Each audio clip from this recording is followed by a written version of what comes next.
ನಮಸ್ಕಾರ. ಮುಖ್ಯಾಂಶಗಳು.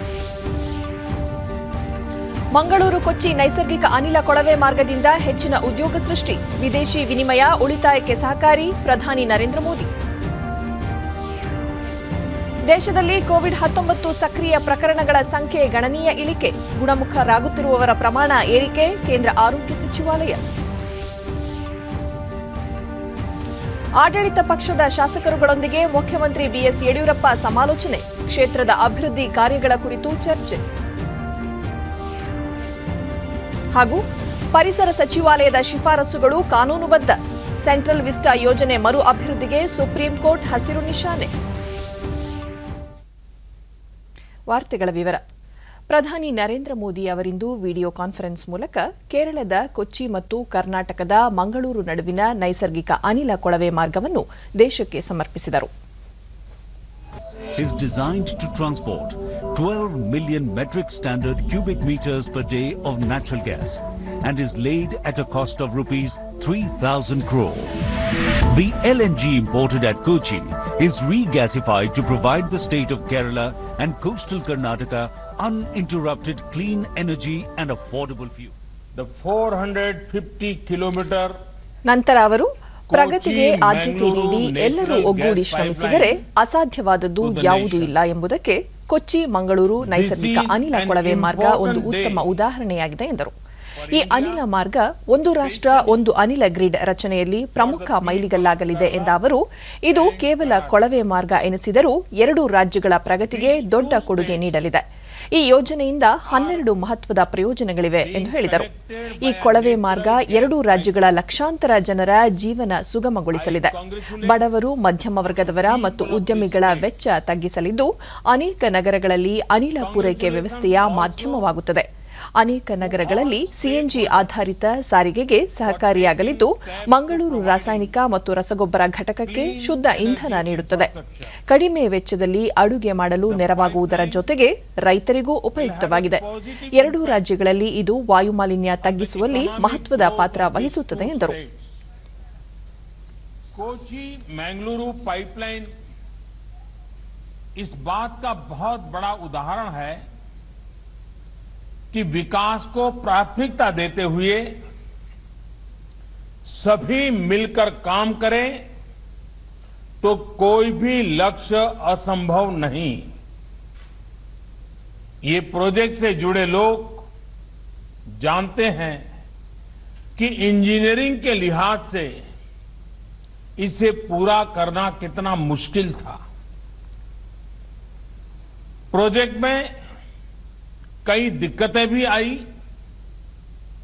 लेकिन हमारे श्रमिकों, हमारे इंजीनियरों, हमारे किसानों और राज्य सरकारों के सहयोग से ಈ ಕೊಳವೆ ಮಾರ್ಗದಿಂದ ಪರಿಸರ ಉತ್ತಮವಾಗುವುದರೊಂದಿಗೆ ಜನರ ಆರೋಗ್ಯವೂ ಸುಧಾರಿಸುತ್ತದೆ.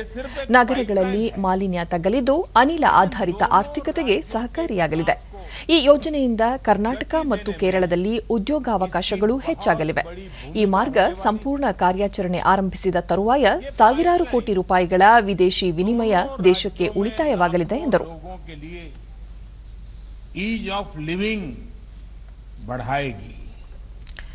ದೇಶದಲ್ಲಿ 1992ರ ಆಸುಪಾಸಿನಲ್ಲಿ ಪ್ರಥಮ ಸಿಎನ್ಜಿ ಕೇಂದ್ರ ಆರಂಭವಾಯಿತು. 2014ರವರೆಗೆ ಅದರ ಸಂಖ್ಯೆ 900 ದಾಟಲಿಲ್ಲ. ಆದರೆ ಕಳೆದ 6 ವರ್ಷದಲ್ಲಿ 1500 ಸಿಎನ್ಜಿ ಕೇಂದ್ರ ತೆರೆಯಲಾಗಿದೆ. ದೇಶದಾದ್ಯಂತ ಸಿಎನ್ಜಿ ಕೇಂದ್ರಗಳ ಸಂಖ್ಯೆಯನ್ನು 10,000ಕ್ಕೆ ಹೆಚ್ಚಿಸಲು ಸರ್ಕಾರ ಶ್ರಮಿಸುತ್ತಿದೆ. ಕೊಚ್ಚಿ ಮಂಗಳೂರು ಅನಿಲ ಮಾರ್ಗ ಕರ್ನಾಟಕ ಮತ್ತು ಕೇರಳದಲ್ಲಿ 700 ಸಿಎನ್ಜಿ ಕೇಂದ್ರ ತೆರೆಯಲು ನೆರವಾಗಲಿದೆ ಎಂದರು. ಸರ್ಕಾರ ದೇಶದಲ್ಲಿ ಅನಿಲ ಆಧಾರಿತ ಆರ್ಥಿಕತೆಗೆ ಉತ್ತೇಜನ ನೀಡುತ್ತಿದೆ. ಈ ಹೊಸ ಮಾರ್ಗದಿಂದ 21 ಲಕ್ಷ ಜನರು ಸಿಎನ್ಜಿ ಸಂಪರ್ಕದ ಪ್ರಯೋಜನ ಪಡೆಯಲಿದ್ದಾರೆ ಎಂದು ತಿಳಿಸಿದರು. ಕೇರಳ ಮತ್ತು ಕರ್ನಾಟಕ ರಾಜ್ಯಗಳು ನೈಸರ್ಗಿಕ ಅನಿಲ ಕೊಳವೆ ಮಾರ್ಗದಿಂದ ಇಂದು ಸಂಪರ್ಕಿತವಾಗಿರುವ ಸಂದರ್ಭದಲ್ಲಿ ಎರಡೂ ರಾಜ್ಯಗಳ ಜನರಿಗೆ ಅಭಿನಂದನೆ ಸಲ್ಲಿಸಿದರು. हवा साफ सुथरी होगी, शहर में गैस आधारित व्यवस्थाएं होगी तो और ज्यादा टूरिस्ट आएंगे. टूरिज्म सेक्टर को भी इसका लाभ होगा. और साथियों, इस पाइपलाइन के 2 और लाभ हैं जिनकी चर्चा बहुत जरूरी है. इस पाइपलाइन के निर्माण के दौरान 12 लाख मैन डेज का रोजगार जनरेट हुआ है। पाइपलाइन के शुरू होने के बाद भी रोजगार और स्वरोजगार का एक नया इकोसिस्टम केरला और कर्नाटका में बहुत तेजी से विकसित होगा। फर्टिलाइजर उद्योग हो, पेट्रोकेमिकल उद्योग हो, बिजली उद्योग हो, हर उद्योग इससे लाभ लेगा और रोजगार के अवसर बनेंगे। 900 से ज्यादा नहीं थी, 900 से ज्यादा नहीं थी, जबकि पिछले 6 वर्षों में 1500 के करीब नए सीएनजी स्टेशन शुरू हुए हैं। अब सरकार इस लक्ष्य पर काम कर रही है कि देश भर में सीएनजी स्टेशनों की संख्या को 10,000 तक पहुंचाया जाए। अभी जो ये पाइपलाइन कमीशन हुई है, ये भी केरला और कर्नाटका के अनेक शहरों में 700 सीएनजी स्टेशन खोलने में मदद करेगी। साथियों, एक और दिलचस्प आंकड़ा है पीएनजी कनेक्शन का। रसोई में पाइप से जो गैस पहुंचाई जाए। Today is a historic day. Honorable Prime Minister has given us time to dedicate an ambitious national project. This project has been envisioned and conceptualized a decade ago.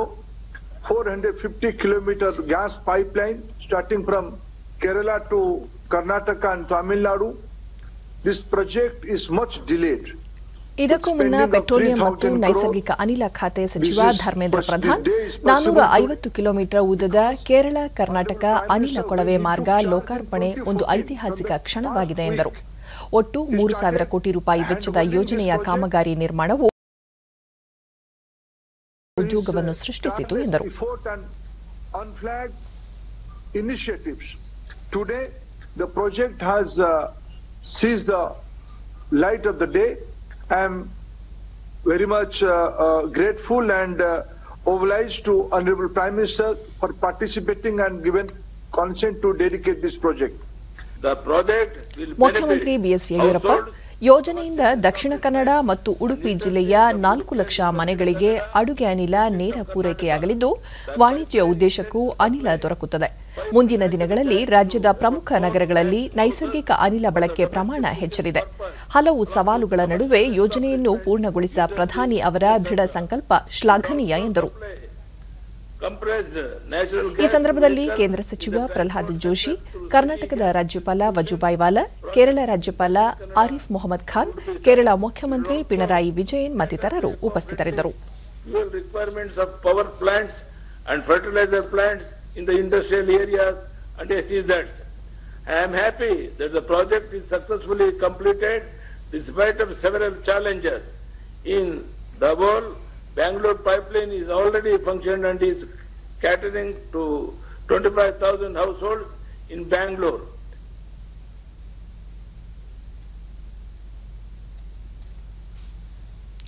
ಕೇರಳದ ಕೊಚ್ಚಿ ಮತ್ತು ಕರ್ನಾಟಕದ ಮಂಗಳೂರು ನಡುವಿನ ನೈಸರ್ಗಿಕ ಅನಿಲ ಕೊಳವೆ ಮಾರ್ಗದಿಂದಾಗಿ ರಾಜ್ಯದ ಅಭಿವೃದ್ಧಿಗೆ ಹೆಚ್ಚು ಸಹಕಾರಿಯಾಗಿದೆ ಎಂದು ಮಂಗಳೂರು ಸಂಸದ ಹಾಗೂ ಬಿಜೆಪಿ ರಾಜ್ಯಾಧ್ಯಕ್ಷ ನಳಿನ್ ಕುಮಾರ್ ಕಟೀಲ್ ಹೇಳಿದ್ದಾರೆ.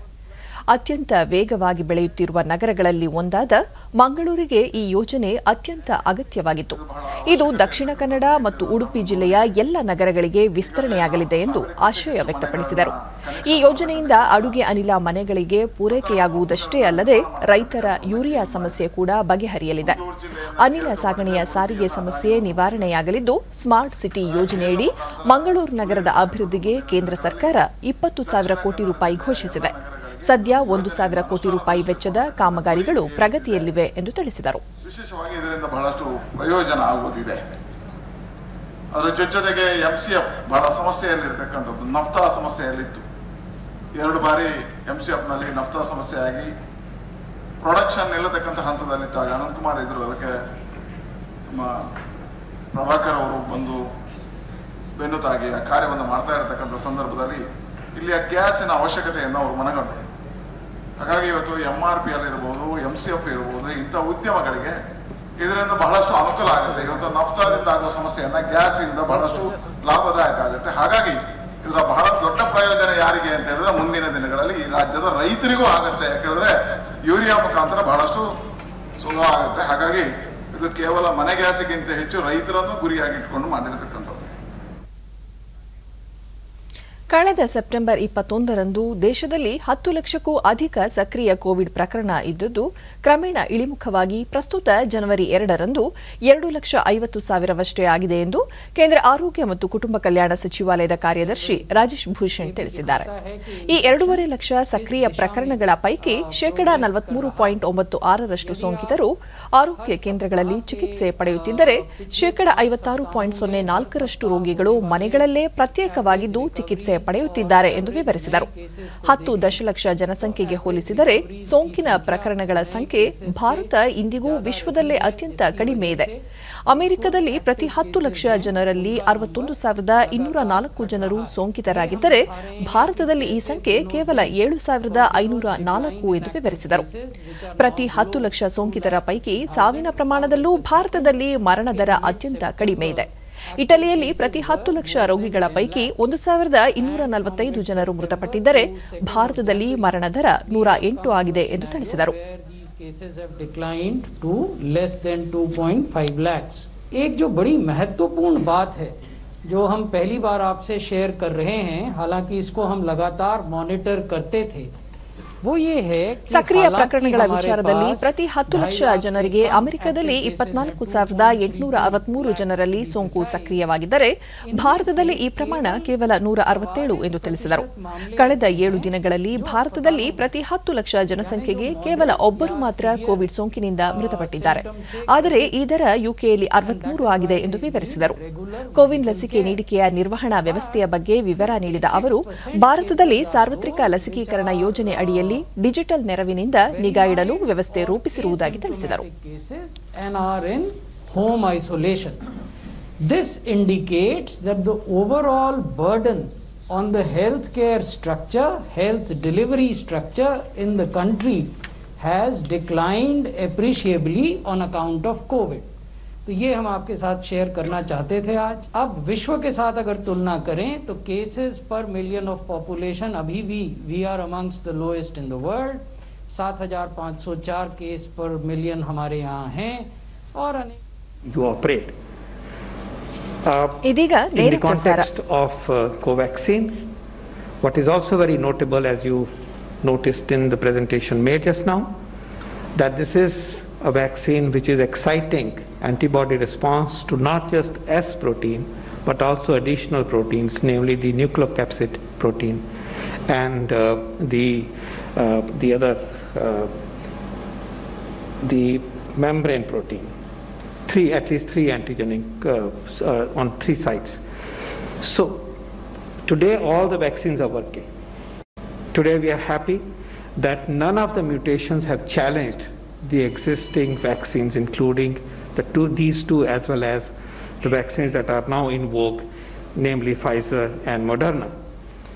However, in the face of potential mutations, ये संभव है कि अगर कोई perturbations आती हैं तो क्योंकि ये होल वेरिएंट वैक्सीन है और ये मल्टीपल टारगेट्स पे एंटीबॉडी बनाता है, ये ज़्यादा स्टडी होगा, बहुत हद तक स्टडी होगा. और ये थिंकिंग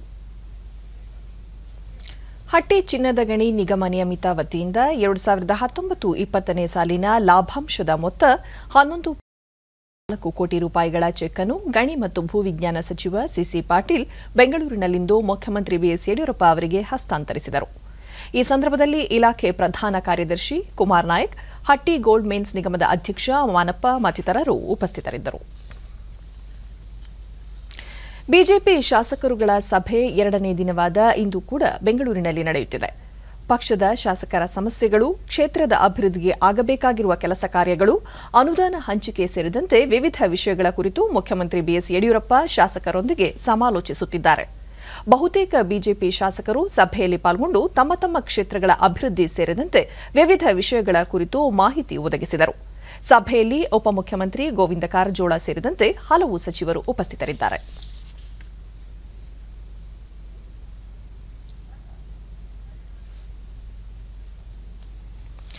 ಸುಪ್ರೀಂ ಕೋರ್ಟ್ನ ತ್ರಿಸದಸ್ಯ ಪೀಠ ಇಂದು ಸೆಂಟ್ರಲ್ ವಿಸ್ಟಾ ಯೋಜನೆ ಮರು ಅಭಿವೃದ್ಧಿಗೆ ಹಸಿರು ನಿಶಾನೆ ತೋರಿ ಮಹತ್ವದ ತೀರ್ಪು ನೀಡಿದೆ. ನೂತನ ಸಂಸತ್ ಭವನ ನಿರ್ಮಿಸುವ ಮತ್ತು ಸೆಂಟ್ರಲ್ ವಿಸ್ಟಾ ಮರು ಅಭಿವೃದ್ಧಿ ಯೋಜನೆಗೆ ಸರ್ವೋನ್ನತ ನ್ಯಾಯಾಲಯ ತನ್ನ ಸಮ್ಮತಿ ಸೂಚಿಸಿ ತೀರ್ಪು ನೀಡಿದ್ದು, ದೆಹಲಿ ಅಭಿವೃದ್ಧಿ ಪ್ರಾಧಿಕಾರದ ಕಾಯ್ದೆಯನ್ವಯ ಅಧಿಕಾರ ಚಲಾಯಿಸುವುದು ಮಾನ್ಯವಾಗಿದೆ ಮತ್ತು ಪರಿಸರ ಸಚಿವಾಲಯದ ಅನುಮತಿಯ ಶಿಫಾರಸುಗಳು ಕಾನೂನುಬದ್ಧವಾಗಿವೆ ಎಂದು ತಿಳಿಸಿವೆ. ನ್ಯಾಯಮೂರ್ತಿಗಳಾದ ದಿನೇಶ್ ಮಹೇಶ್ವರ್, ಎಎಂ ಖನ್ವಿಲ್ಕರ್ ಮತ್ತು ಸಂಜೀವ್ ಖನ್ನಾ ಅವರನ್ನೊಳಗೊಂಡ ಪೀಠ ಇಬ್ಬರು ನ್ಯಾಯಾಧೀಶರ ಅಭಿಪ್ರಾಯದಂತೆ ಈ ತೀರ್ಪು ಪ್ರಕಟಿಸಿದೆ. ಕಟ್ಟಡ ನಿರ್ಮಾಣ ಕಾಮಗಾರಿ ಆರಂಭವಾಗುವಾಗ ಪಾರಂಪರಿಕ ಸಂರಕ್ಷಣೆ ಸಮಿತಿಯ ಅನುಮೋದನೆ ಅಗತ್ಯ ಎಂದು ಸರ್ವೋನ್ನತ ನ್ಯಾಯಾಲಯ ತಿಳಿಸಿದೆ. ಸೆಂಟ್ರಲ್ ವಿಸ್ಟಾ ಯೋಜನೆ ವಿರುದ್ಧದ ತಕರಾರುಗಳನ್ನು ಸರ್ವೋನ್ನತ ನ್ಯಾಯಾಲಯ ತಳ್ಳಿಹಾಕಿದ್ದು, ನ್ಯಾಯಾಲಯ ಕಳೆದ ತಿಂಗಳು ನೂತನ ಸಂಸತ್ ಭವನಕ್ಕೆ ಭೂಮಿ ಪೂಜೆ ನೆರವೇರಿಸಲು ಅನುಮೋದನೆ ನೀಡಿತ್ತು. ಭಾರತದಲ್ಲಿ ಪ್ರತಿಭೆಗೆ ಕೊರತೆ ಇಲ್ಲ ಎಂಬುದು ಅತಿ ಕಡಿಮೆ ಅವಧಿಯಲ್ಲಿ ಕೋವಿಡ್-19 ಲಸಿಕೆ ಅಭಿವೃದ್ಧಿಪಡಿಸಿದ ಭಾರತೀಯ ಕಂಪನಿಗಳು ಉತ್ತಮ ಉದಾಹರಣೆಯಾಗಿವೆ ಎಂದು ಉಪರಾಷ್ಟ್ರಪತಿ ಎಂ ವೆಂಕಯ್ಯನಾಯ್ಡು ತಿಳಿಸಿದ್ದಾರೆ. ಚೆನ್ನೈನಲ್ಲಿಂದು ಗಣಿತ ವಿಜ್ಞಾನ ಸಂಸ್ಥೆಯ ನೂತನ ವಸತಿ ವಿಭಾಗವನ್ನು ಉದ್ಘಾಟಿಸಿದ ಅವರು, ಭಾರತದಲ್ಲಿ ಗಾಳಿ, ನೀರು, ನಾಗರಿಕತೆ ಎಲ್ಲವೂ ವೈಶಿಷ್ಟ್ಯವಾಗಿದ್ದು, ಎಲ್ಲ ಕ್ಷೇತ್ರಗಳಲ್ಲೂ ಅಂತರ್ಗತ ಪ್ರತಿಭೆಗಳಿವೆ. ನಾವು ಪ್ರತಿಭೆಗಳನ್ನು ಗುರುತಿಸಿ ಪ್ರೋತ್ಸಾಹಿಸುವ ಅಗತ್ಯವಿದೆ ಎಂದರು. This land, this soil, this water, this air, this civilization has something special. There is inherent knowledge. What you need to do is identify, encourage, and promote. Then you will. That's how it explains about the Indian companies coming out in this short span of time. COVID-19 ಲಸಿಕೆಗೆ ಭಾರತೀಯ ಔಷಧ ಮಹಾ ನಿಯಂತ್ರಕರ ಅನುಮೋದನೆಯನ್ನು ಪ್ರಶ್ನಿಸುತ್ತಿರುವ ಕಾಂಗ್ರೆಸ್ ವಿರುದ್ಧ BJP ನಾಯಕ ಹಾಗೂ ಕೇಂದ್ರ ವಾರ್ತಾ ಮತ್ತು ಪ್ರಸಾರ ಸಚಿವ ಪ್ರಕಾಶ್ ಜಾವಡೇಕರ್ ವಾಗ್ದಾಳಿ ನಡೆಸಿದ್ದಾರೆ. ಈ ಸಂಬಂಧ ಟ್ವೀಟ್ ಮಾಡಿರುವ ಅವರು, ಲಸಿಕೆಗೆ ಸಂಬಂಧಿಸಿದಂತೆ ಕಾಂಗ್ರೆಸ್ಗೆ ಇರುವ ಸಮಸ್ಯೆಯಾದರೂ ಏನು ಎಂದು ಪ್ರಶ್ನಿಸಿರುವ ಅವರು, ಆ ಪಕ್ಷಕ್ಕೆ ನಾಯಕನ ಸಮಸ್ಯೆ ಇದೆ ಎಂದು ಹೇಳಿದ್ದಾರೆ. ಈ ಮುನ್ನ ಕೆಲವು ಕಾಂಗ್ರೆಸ್ ನಾಯಕರು ಭಾರತ್ ಬಯೋಟೆಕ್ನ ಕೋವ್ಯಾಕ್ಸಿನ್ ಲಸಿಕೆ ಇನ್ನೂ ಅಂತಿಮ ಹಂತದ ಚಿಕಿತ್ಸಾಲಯ ಪ್ರಯೋಗ ಪೂರ್ಣಗೊಳಿಸದಿರುವಾಗ ಔಷಧ ನಿಯಂತ್ರಕರು ಅನುಮೋದನೆ ನೀಡಿದ್ದಾದರೂ ಹೇಗೆ ಎಂದು ಪ್ರಶ್ನಿಸಿದ್ದರು. ಭಾರತದಲ್ಲಿ ಕೋವಿಡ್ ಲಸಿಕೆ ಅಭಿವೃದ್ಧಿಪಡಿಸಿರುವ ಸೀರಮ್ ಇನ್ಸ್ಟಿಟ್ಯೂಟ್ ಆಫ್ ಇಂಡಿಯಾ ಮತ್ತು ಭಾರತ್ ಬಯೋಟೆಕ್ ಎರಡೂ ಸಂಸ್ಥೆಗಳು ಜಂಟಿ ಹೇಳಿಕೆ ಬಿಡುಗಡೆ ಮಾಡಿದ್ದು, ಭಾರತ ಮತ್ತು ವಿಶ್ವಕ್ಕೆ ಲಸಿಕೆಯನ್ನು ಸುಗಮವಾಗಿ ವಿತರಿಸಲು ಸಂಕಲ್ಪ ಮಾಡಿರುವುದಾಗಿ ತಿಳಿಸಿವೆ. ತಮ್ಮ ಮುಂದಿರುವ ಸವಾಲು ಜನರ ಜೀವ ಉಳಿಸುವುದು ಮತ್ತು ಆದಷ್ಟು ಬೇಗ ಆರ್ಥಿಕತೆ ಸಹಜ ಸ್ಥಿತಿಗೆ ಬರುವಂತೆ ಮಾಡುವುದಾಗಿದೆ ಎಂದು ಈ ಎರಡೂ ಸಂಸ್ಥೆಗಳು ತಿಳಿಸಿದ್ದು, ಲಸಿಕೆ ಅಭಿವೃದ್ಧಿಪಡಿಸಿ ಉತ್ಪಾದಿಸಿ ಸುಗಮವಾಗಿ ನಿರ್ಧರಿಸಿರುವುದಾಗಿ ತಿಳಿಸಿವೆ. ಕೋವಿಡ್-19 ಲಸಿಕೆಗಳಿಗೆ ತುರ್ತು ಬಳಕೆಯ ಅನುಮೋದನೆ ದೊರೆತಿದ್ದು, ಈಗ ಸುರಕ್ಷಿತ ಲಸಿಕೆ ಉತ್ಪಾದನೆ, ಪೂರೈಕೆ ಮತ್ತು ವಿತರಣೆಗೆ ಆದ್ಯತೆ ನೀಡುವುದಾಗಿ ಹೇಳಿಕೆ ನೀಡಿವೆ.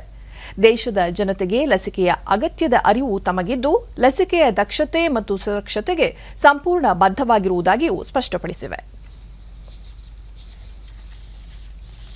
ಭಾರತ ಕೇವಲ ತನ್ನ ದೇಶಕ್ಕಾಗಿ ಮಾತ್ರವೇ ಕೋವಿಡ್ ಲಸಿಕೆ ಅಭಿವೃದ್ಧಿಪಡಿಸಿಲ್ಲ, ಜೊತೆಗೆ ನೆರೆ ದೇಶಗಳಿಗೂ ಸಂಶೋಧನೆ ಮತ್ತು ಚಿಕಿತ್ಸಾಲಯ ಪ್ರಯೋಗಕ್ಕೆ ಸಹಾಯ ಮಾಡಿದೆ ಎಂದು ಕೇಂದ್ರ ಆರೋಗ್ಯ ಮತ್ತು ಕುಟುಂಬ ಕಲ್ಯಾಣ ಸಚಿವ ಡಾ ಹರ್ಷವರ್ಧನ್ ತಿಳಿಸಿದ್ದಾರೆ. ಕೋವಿಡ್-19ಕ್ಕೆ ಸಂಬಂಧಿಸಿದ ಈ ಪುಸ್ತಕ ಮತ್ತು ಸಿಇಪಿಐ ಮಾನ್ಯತೆಯ ಭಾರತದ ಪ್ರಥಮ ಕೇಂದ್ರೀಕೃತ ಪ್ರಯೋಗಾಲಯ ಜಾಲಕ್ಕೆ ವಿಡಿಯೋ ಕಾನ್ಫರೆನ್ಸ್ ಮೂಲಕ ಚಾಲನೆ ನೀಡಿದ ಅವರು, ಭಾರತ 6 ತಿಂಗಳ ಮೊದಲೇ ಜೈವಿಕ ತಂತ್ರಜ್ಞಾನ ಪ್ರಯೋಗಾಲಯಗಳಲ್ಲಿ, ಸಿಎಸ್ಐಆರ್ ಪ್ರಯೋಗಾಲಯಗಳಲ್ಲಿ जीनोम सीक्वेंसिंग कुरितंते अध्ययन माडित्तु ಎಂದು ತಿಳಿಸಿದರು. इधर से धन्यवाद करते हैं कि उन्होंने तब हम वैज्ञानिक लोगों का उन्होंने उत्साह और मनोबल बढ़ाकर रखा, सही दिशा में हम सबको मार्गदर्शन किया और उनके सपोर्ट और आशीर्वाद के कारण सारे वैज्ञानिक ये इस प्रकार का अच्छा काम कर पाए। जो फरीदाबाद की हमारी लेबॉर्ट्री है THSTI जो है, इसके सभी वैज्ञानिकों को भी विशेष रूप से मैं बधाई देता हूं, क्योंकि आपके लिए ये एक बहुत बड़ा प्रिविलेज की बात है कि यहाँ पर ये हमारी लेबॉर्ट्री को इतने बड़े लेवल का अंतर्राष्ट्रीय दर्जा मिला है। और विशाखापट्टनम के हमारे AMTZ जो है हमारा आंध्र प्रदेश मेडटेक जोन, और यहाँ जिस प्रकार का काम डायग्नोस्टिक्स के लिए और दूसरे हमारे मेडिकल इक्विपमेंट्स और दूसरी चीज़ों के लिए जो विकसित हुआ है पिछले 3 साल में, वो भी अपने आप में मैं समझता हूँ कि एक बार तो जाकर देखने योग्य है। कभी न कभी हम लोग समय ರಾಜ್ಯ ಸರ್ಕಾರ ಕನ್ನಡ ಕಾಯಕ ವರ್ಷ ಘೋಷಿಸಿರುವ ಹಿನ್ನೆಲೆಯಲ್ಲಿ ಆರೋಗ್ಯ ಮತ್ತು ಕುಟುಂಬ ಕಲ್ಯಾಣ ಇಲಾಖೆಯ ಎಲ್ಲ ಕಾರ್ಯಚಟುವಟಿಕೆಗಳಲ್ಲಿ ಕನ್ನಡ ಬಳಕೆ ಕುರಿತಂತೆ ಆರೋಗ್ಯ ಇಲಾಖೆ ಸುತ್ತೋಲೆ ಹೊರಡಿಸಿದೆ. ಅದರಂತೆ ಇಲಾಖೆಯ ತಂತ್ರಜ್ಞಾನದಲ್ಲಿ ಕನ್ನಡ ತಂತ್ರಾಂಶ ಬಳಕೆ, ಇಲಾಖೆಯ ನೀತಿಗಳಲ್ಲಿ ಕನ್ನಡ ಕಡ್ಡಾಯ ಬಳಕೆ, ಕಚೇರಿಯ ಫಲಕಗಳಲ್ಲಿ ಕನ್ನಡ ಕಡ್ಡಾಯ ಸೇರಿದಂತೆ 13 ಅಂಶಗಳ ಸೂಚನೆಯನ್ನು ನೀಡಲಾಗಿದೆ. ಕನ್ನಡವನ್ನು ಉಳಿಸಿ ಬೆಳೆಸುವ ದೃಷ್ಟಿಯಿಂದ ಆಡಳಿತದಲ್ಲಿ ಸಮರ್ಪಕ ಕಾರ್ಯಗತಗೊಳಿಸಲು ಇದನ್ನು ಕಡ್ಡಾಯವಾಗಿ ಪಾಲಿಸಬೇಕು ಎಂದು ಆರೋಗ್ಯ ಮತ್ತು ಕುಟುಂಬ ಕಲ್ಯಾಣ ಇಲಾಖೆ ಆಯುಕ್ತರು ತಿಳಿಸಿದ್ದಾರೆ.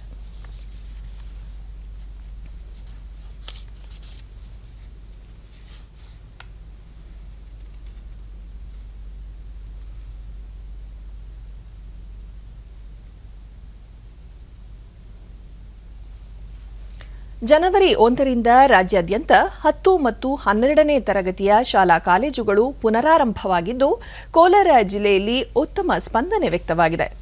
ಪಟ್ಟಣದ ಸರ್ಕಾರಿ ಪ್ರೌಢಶಾಲೆಗೆ ಹೆಚ್ಚಿನ ಸಂಖ್ಯೆಯಲ್ಲಿ ವಿದ್ಯಾರ್ಥಿಗಳು ಆಗಮಿಸುತ್ತಿದ್ದು, ಶಿಕ್ಷಣ ಇಲಾಖೆ ನೀಡಿರುವ ಮಾರ್ಗಸೂಚಿಗಳನ್ನು ಕಟ್ಟುನಿಟ್ಟಾಗಿ ಪಾಲಿಸಲಾಗುತ್ತಿದೆ.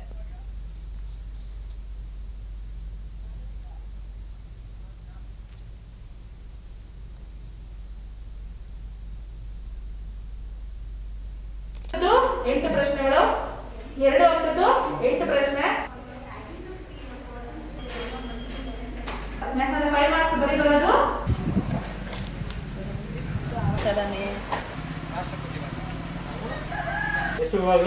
4 ವಿಭಾಗ ಮಾಡಿದ್ವಿ. ಒಂದು ಮೈಸೂರು ಒಂದು ಜಿಲ್ಲೆ. 6ರಿಂದ 9ನೇ ಡಿಡಿ ನ್ಯೂಸ್ನೊಂದಿಗೆ ಜಿಲ್ಲಾ ಉಪನಿರ್ದೇಶಕ ಕೃಷ್ಣಮೂರ್ತಿ, ಆನ್ಲೈನ್ ತರಗತಿಗಳಿಗಿಂತ ಭೌತಿಕ ತರಗತಿಗಳು ಹೆಚ್ಚು ಪರಿಣಾಮಕಾರಿಯಾಗಿದ್ದು, ವಿದ್ಯಾರ್ಥಿಗಳಿಗೆ ಇದರಿಂದ ಹೆಚ್ಚಿನ ಅನುಕೂಲವಾಗುತ್ತದೆ. ಸರ್ಕಾರ ನೀಡಿರುವ ಎಲ್ಲ ಮಾರ್ಗಸೂಚಿಗಳನ್ನು ಪಾಲಿಸಲಾಗುತ್ತಿದೆ ಎಂದರು. 20-25 ಮಕ್ಕಳನ್ನ ಒಂದೊಂದು ಗುಂಪುಗಳನ್ನಾಗಿ ಮಾಡಿಕೊಂಡು ಆಯಾ ಸಂಖ್ಯೆ ಆ ಶಾಲೆಯ ಸಂಖ್ಯೆಗೆ ಅನುಗುಣವಾಗಿ ತಂಡಗಳನ್ನು ರಚಿಸಿಕೊಂಡು ಶಿಕ್ಷಕರು ಪಾಠ ಬೋಧನೆಯನ್ನು ತರಗತಿ ಒಳಗಡೆ ಪಾಠ ಮಾಡ್ತಿದ್ದಾರೆ. ಮಾರ್ಗಸೂಚಿ ಏನಿದೆ ಅದ್ರ ಪ್ರಕಾರ ಮಕ್ಕಳನ್ನು ಬಹಳ ಎಚ್ಚರಿಕೆಯಿಂದಲೇ ಕಳಿಸ್ಕೊಡ್ತಾ ಇದ್ದೀವಿ. ಕಂಪಲ್ಸರಿ ಮಾಸ್ಕ್ ಹಾಕ್ಸ್ತೀವಿ, ಸೋಷಿಯಲ್ ಡಿಸ್ಟೆನ್ಸ್ ಇರಲಿ ಅಂತ ಹೇಳ್ತೀವಿ, ಸ್ಯಾನಿಟೈಸ್ ಬಳಸೋದಕ್ಕೆ ಹೇಳ್ತಿದ್ದೀವಿ. ಶಿಕ್ಷಕ ಬಸವರಾಜ್ ಮಾಗೇರಿ, ಶಾಲೆ ಆರಂಭದ ಹಿನ್ನೆಲೆಯಲ್ಲಿ ಪಂಚಾಯತ್ ವತಿಯಿಂದ ಶಾಲಾ ಆವರಣವನ್ನು ಸ್ವಚ್ಛಗೊಳಿಸಲಾಗಿದೆ. ಎಲ್ಲ ವಿದ್ಯಾರ್ಥಿಗಳಿಗೆ ಕೋವಿಡ್-19 ಪರೀಕ್ಷೆ ನಡೆಸಲು ಅಗತ್ಯ ಕ್ರಮ ಕೈಗೊಳ್ಳಲಾಗುವುದು ಎಂದು ತಿಳಿಸಿದರು. ಮತ್ತು ಎಲ್ಲ ರೂಮ್ಗಳನ್ನು ಶುದ್ಧೀಕರಿಸಿ ಡೆಸ್ಕ್ಗಳು, ಬೆಂಚ್ಗಳು ಎಲ್ಲವನ್ನು ಕೂಡ ಮಕ್ಕಳು ಬಂದಾಗ ಅವೆಲ್ಲವೂ ಕೂಡ ರೋಗ ಮುಕ್ತವಾಗಿರೋದಕ್ಕೆ ಏನು ಅವಶ್ಯಕತೆ ಇದೆಯೋ ಎಲ್ಲ ರೀತಿಯ ಕಾರ್ಯವನ್ನು ಕೈಗೊಂಡಿದ್ದೇವೆ. ವಿದ್ಯಾರ್ಥಿನಿ ಹೇಮಾ, ಕೋವಿಡ್ನಿಂದ ಶಾಲೆಗಳು ಮುಚ್ಚಿದ್ದ ಕಾರಣ ವಿದ್ಯಾಭ್ಯಾಸಕ್ಕೆ ಕಷ್ಟವಾಗಿತ್ತು. ಆದರೀಗ ಎಲ್ಲ ಆತಂಕವೂ ದೂರವಾಗಿದೆ ಎಂದು ಸಂತಸ ಹಂಚಿಕೊಂಡರು. ಇಲ್ಲೋ ಅನ್ನೋ ಭಯ ತುಂಬಾ ಇತ್ತು. ಮತ್ತೆ ಈಗ ಡೌಟ್ಸ್ ಎಲ್ಲ ಇದೆ, ಎಲ್ಲ ಕ್ಲಿಯರ್ ಮಾಡ್ಕೊಂಡ್ರಿ, ಮತ್ತೆ ಏನ್ ಭಯ ಇಲ್ಲ. ಮುಂಚೆ ಮತ್ತೋರ್ವ ವಿದ್ಯಾರ್ಥಿನಿ ದರ್ಶಿನಿ, ಶಾಲೆ ಮುಚ್ಚಿದ್ದ ಸಂದರ್ಭದಲ್ಲಿ ಚಂದನ ವಾಹಿನಿಯಲ್ಲಿ ಪ್ರಸಾರವಾಗುತ್ತಿದ್ದ ಪುನರ್ಮನನ ತರಗತಿಗಳು ಸಾಕಷ್ಟು ನೆರವಾದವು ಎಂದರು. ಎಲ್ಲ ಕ್ಲಿಯರ್ ಆಯ್ತು. ನಾವಿಲ್ಲೇ ಓದ್ಕೊಳ್ಳೋಣ ಅನ್ಕೊಂತಾ ಇದ್ರಿ. ಇಲ್ಲಿ ಶಿಕ್ಷಕರು ನಮಗೆ ಬಿಸಿನೀರು ತರಿಸೋದು ಮತ್ತೆ ಮಾಸ್ಕ್, ಸ್ಯಾನಿಟೈಸರ್ ಎಲ್ಲ ಮಾಡಿಸ್ತಾ ಇದ್ದಾರೆ, ಕ್ಲೀನ್ ಆಗಿ ಇರಿಸ್ತಾ ಇದ್ದಾರೆ. ವಿದ್ಯಾರ್ಥಿನಿ ಕಾವ್ಯಶ್ರೀ, ವಿದ್ಯಾಗಮ ಪುನರಾರಂಭವಾಗಿರುವುದರಿಂದ ಸಾಕಷ್ಟು ಅನುಕೂಲವಾಗಿದೆ ಎಂದರು. ವಿದ್ಯಾಗಮ ಶಾಲೆಗಳನ್ನು ಮಾಡ್ತಾ ಇದ್ರು, ಈಗ ಶಾಲೆ ತೆಗೆದಿದ್ದಾರೆ ವಿದ್ಯಾಗಮ ಕ್ಲಾಸ್ನಲ್ಲೇ. ಭಾರತೀಯ ತೋಟಗಾರಿಕೆ ಸಂಶೋಧನಾ ಸಂಸ್ಥೆ ಐಐಎಚ್ಆರ್ ಹಾಗೂ ಕೇಂದ್ರ ವಾರ್ತಾ ಮತ್ತು ಪ್ರಸಾರ ಸಚಿವಾಲಯದ ಕ್ಷೇತ್ರ ಜನಸಂಪರ್ಕ ಕಾರ್ಯಾಲಯ ಮೈಸೂರು ವತಿಯಿಂದ ಆತ್ಮನಿರ್ಭರ ಯೋಜನೆಯಡಿ ಪುಷ್ಪ ಕೃಷಿ ಕುರಿತು ಸಮಾಲೋಚನಾ ಕಾರ್ಯಕ್ರಮವನ್ನು ವೆಬಿನಾರ್ ವೇದಿಕೆಯಲ್ಲಿ ಹಮ್ಮಿಕೊಳ್ಳಲಾಗಿತ್ತು. ವೆಬಿನಾರ್ನಲ್ಲಿ ಭಾರತೀಯ ತೋಟಗಾರಿಕಾ ಸಂಶೋಧನಾ ಸಂಸ್ಥೆಯ ಕೃಷಿ ವಿಜ್ಞಾನಿಗಳಾದ ಡಾ ನಾರಾಯಣ ಸ್ವಾಮಿ, ಡಾ ಚೆನ್ನರೆಡ್ಡಿ ಅಶ್ವಥ್ ಮತ್ತು ತೋಟಗಾರಿಕೆ ಇಲಾಖೆ ನಿರ್ದೇಶಕ ಎಂಆರ್ ದಿನೇಶ್ ಸೇರಿದಂತೆ ಅನೇಕ ಗಣ್ಯರು ಉಪಸ್ಥಿತರಿದ್ದರು. ಡಾ ನಾರಾಯಣ ಸ್ವಾಮಿ ದಕ್ಷಿಣ ಭಾರತದಲ್ಲೇ ತೋಟಗಾರಿಕೆ ಕೃಷಿಯ ಕುರಿತಾಗಿ ವಿಭಿನ್ನ ಪ್ರಯೋಗಗಳು ಹೆಚ್ಚು ನಡೆದಿರುವುದು ಬೆಂಗಳೂರಿನ ತೋಟಗಾರಿಕಾ ಸಂಶೋಧನಾ ಸಂಸ್ಥೆಯಲ್ಲಿ ಎಂದು ತಿಳಿಸಿದರು. He has developed 2 hybrids in Goa, Arka Kiran and Arka Rashmi. Over the country, it is so famous at present, 2 hybrids also. 2 advanced generation gynodioecious varieties in papaya, Arka Surya and Arka Prabhat he has released. Why we have termed it as ತೋಟಗಾರಿಕೆ ಇಲಾಖೆ ನಿರ್ದೇಶಕ M R Dinesh, Atmanirbhar Bharat ಪರಿಕಲ್ಪನೆಯಡಿಯಲ್ಲಿ ತೋಟಗಾರಿಕೆ ಕೃಷಿ ಅಭಿವೃದ್ಧಿಗಾಗಿ ಹೆಚ್ಚಿನ ಪ್ರಾಧಾನ್ಯತೆ ನೀಡಲಾಗಿದ್ದು, ಇದರಿಂದ ಕೃಷಿಕರಿಗೆ ಹಾಗೂ ಕೃಷಿ ಉದ್ಯಮಿಗಳಿಗೆ ಹೆಚ್ಚಿನ ಅನುಕೂಲವಾಗಲಿದೆ. ಹೂ ಬೆಳೆಗಾರರು ವೈಜ್ಞಾನಿಕ ಕೃಷಿ ವಿಧಾನಗಳನ್ನು ಅಳವಡಿಸಿಕೊಳ್ಳುವ ಮೂಲಕ ಹೂವಿನ ಬೇಸಾಯದಲ್ಲಿ ಪ್ರಗತಿ ಸಾಧಿಸಬೇಕೆಂದು ತಿಳಿಸಿದರು.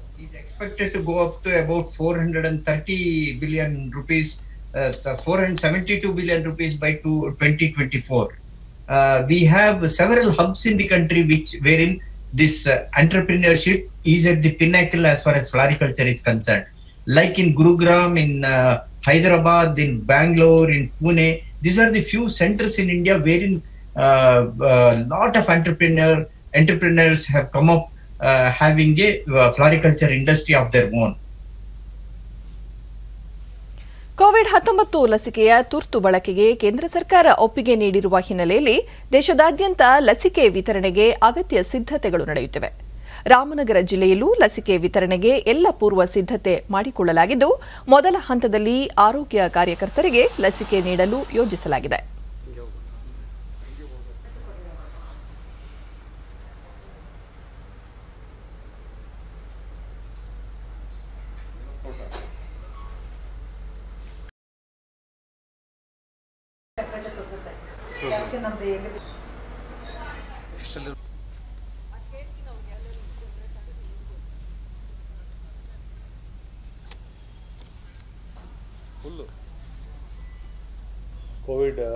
ಡಿಡಿ ನ್ಯೂಸ್ನೊಂದಿಗೆ ಜಿಲ್ಲಾ ಆರೋಗ್ಯ ಅಧಿಕಾರಿ ಡಾ ನಿರಂಜನ್, ಕೋವಿಡ್-19 ಲಸಿಕೆಯನ್ನು ಜಿಲ್ಲೆಯಲ್ಲಿರುವ ಒಟ್ಟು 8,405 ಆರೋಗ್ಯ ಕಾರ್ಯಕರ್ತರಿಗೆ ಮೊದಲ ಹಂತದಲ್ಲಿ ನೀಡಲಾಗುತ್ತದೆ.